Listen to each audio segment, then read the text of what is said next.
こんにちは、革靴の件です。今日はお気に入りの靴2足紹介したいと思います。今日紹介するのはこちらのジョンロブの2足の靴を紹介していきます。ジョンロブというのは、皆さんもご存知の通りキングオブシューズなんて言われたりしますけど、靴好きなら憧れるブランドですよね。ジョンロブはもともとビスポークメーカーで、ロンドンにジョンロブロンドンというビスポークのお店ありますが、ある時期にそこから独立してジョンロブパリというね、既製靴も作っているメーカーがエルメス傘下であります。ジョンロブの既製靴というのはそのジョンロブパリという、一応フランス靴とイギリスの靴の中間みたいな感じで、製造自体はイングランドノーサンプトンなんですけど、ジョンロブパリというね名前がついてます。そんな感じで僕も靴を好きになってからずっと憧れのブランドでした。で、僕はジョンロブ大好きで、靴何足か持ってる中で一番多分ジョンロブの数が多いんですけど、その中でちょっと2足ピックアップしてみました。この2足の手に入れた経緯とか、どんな靴なのかっていうのを紹介していきます。まずこちらの靴、これジョンロブのモデル名バロスと言います。今はねバロス廃盤になってて、確かバイリクエスト既製品の定番商品ではなくて、オーダー会みたいなので頼めるだけのモデルだったかなという気がします。昔のジョンロブの定番商品です。で、さらにこれはもうちょっと古いもので、ジョンロブのクロケット製ってやつですね。ジョンロブってエドワード・グリーンの工場を買収するまで自分の工場を持ってなかったらしいんですよね。で、その前はクロケット・ジョーンズが主に製造してたらしく、その頃のもので1990年代のものですね。で、僕はこれを中古でヤフオクで手に入れてめちゃめちゃ気に入ってましたし、今も気に入ってます。最近はあんまり履く機会はないんですが、未だにこの靴見るといい靴だなと思いますね。デザイン自体はカントリーなデザインで U チップで、ここに切り返しがあって、ハンチングブーツから由来してるエプロンダービーのデザインですね。で、色特徴的じゃないですかね。これジョンロブの結構特徴的な色だと思うんですけど、アルディラアンティークっていう名前の色で、ライトブラウンよりもさらに薄くベージュに近いですね。ベージュに少し茶色が入ってるような感じの色合いで、すごいいい色なんですよね。で、アルディラアンティークも時代とかロットなのかわかんないですけど、色がちょっと違って、このバロスのアルディラアンティークは、自分で持ってる靴ながらすごくいい色合いだなと思ってます。もうちょっとね、アルディラアンティークといっても明るくて黄色っぽいのもあるんですけど、これはなんていうか黄色みがなくて、すごい落ち着いた色合いでいいんですよね。で、バロスっていうのはカントリーな靴なので、堅牢なダブルソールになってますね。で、ベルトもかかと部分までついてる360度ダブルウェルトですね。で、もうちょっとデザイン見ていくと、このエプロン部分はミシンで縫われてます。見にくいんですけど、この太いステッチの上、これミシンで縫ってありますね。で、その後に飾りでこの太いステッチが入ってます。これは手縫いなのかな、ミシンなのかな、ちょっとわかんないんですけどね。U チップ自体を手縫いしてるわけではないですね。つま先は縫い割りですね。で、デザインはこんな感じで後ろまで1枚でつながってます。ここに切り返しのライン、ダブルステッチで切り返しがあって、かかとは縫い割りドッグテールです。で、このドッグテールちょっと形が面白いですね。この切り替えのラインまで来るように四角くドッグテールがついています。中見ると、これね、古いジョンロブのロゴなんですよね。で、古いジョンロブのロゴでもいくつか変遷があるみたいで、この黒い焼き印みたいなのはこの1990年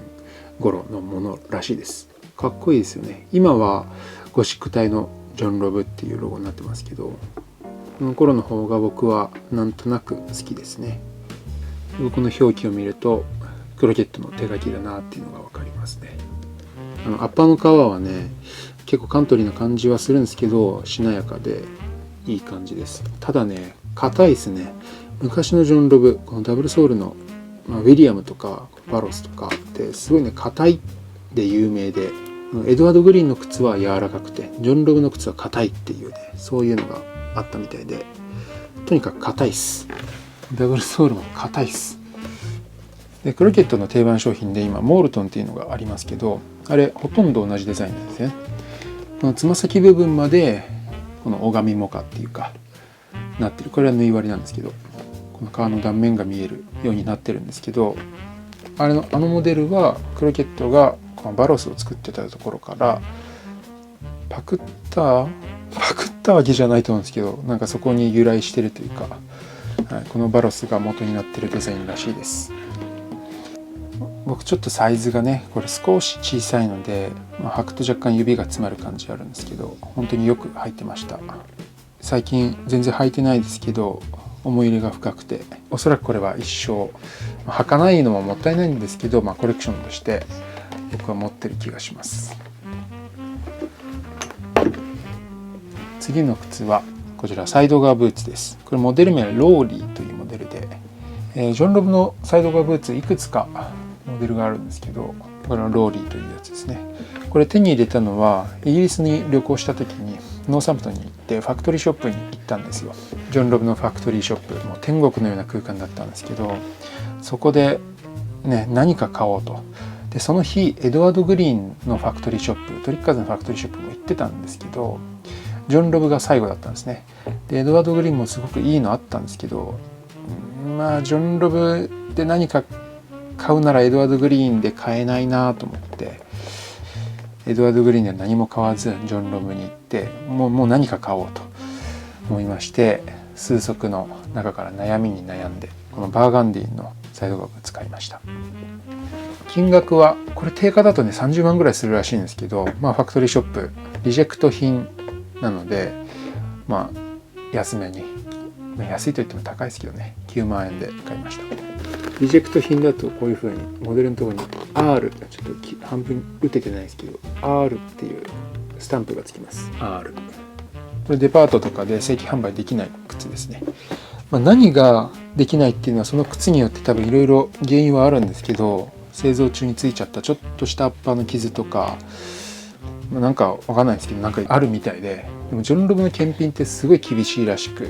そこのリジェクト品並んでるの見ても何がリジェクトされてる理由なのかってほとんど分かんなかったりします。でこれもいまいちよく分かんない、何がいけないのかよく分かんないくて、だからその気にしない人にとってはもう最高ですよね。そんなファクトリーショップで買ったローリーですが、そんなに履いてないですね。はい、これ僕が、靴を作り始めてからファクトリーショップに行って、その後自分の靴をバンバン作ってたので、そっちの靴を履いて確かめることばっかりやってて、このローリーを履く機会があんまりないんですけど気に入ってます。バーガンディのサイド側靴あんまり見ないんですよね。さらにジョンロブのバーガンディの靴っていうのもあんまり見ない。プラス僕サイド側ブーツを持ってなかったのでこいつを選びました。やっぱりねジョンロブなんでこんなかっこいいんですかね。こうなんかビスポークにあるようなすごい抑揚の効いたフォルムとかっていうことじゃないのに、スタイリッシュでモダンな印象があってかっこいいんですよね。で革すごいいいですね。見てもわかる、触ってもわかる、すごいいい革です。でこれはシングルソールなので先ほどのバロスほど硬くなく履けました。で中のロゴ見るとこれ新ロゴですね。現行のロゴ、ゴシック体のロゴが入ってます。バーガンディってちょっと不思議な色合いで割と何でも服装に合いますね。でなんか大人の色気みたいなそういうかっこよさがあって、バーガンディって色味は不思議な魅力がありますね。で今見てて思ったんですけど、もしかしたらリジェクトの理由はここかもしれないですね。ここなんかベルトがねなんかちょっと変な形してるの分かります？ここ普通はこういう感じで綺麗なんですけど、このコバの上の部分ですね、ここだけちょっと変なになってる。もしかしたらこれが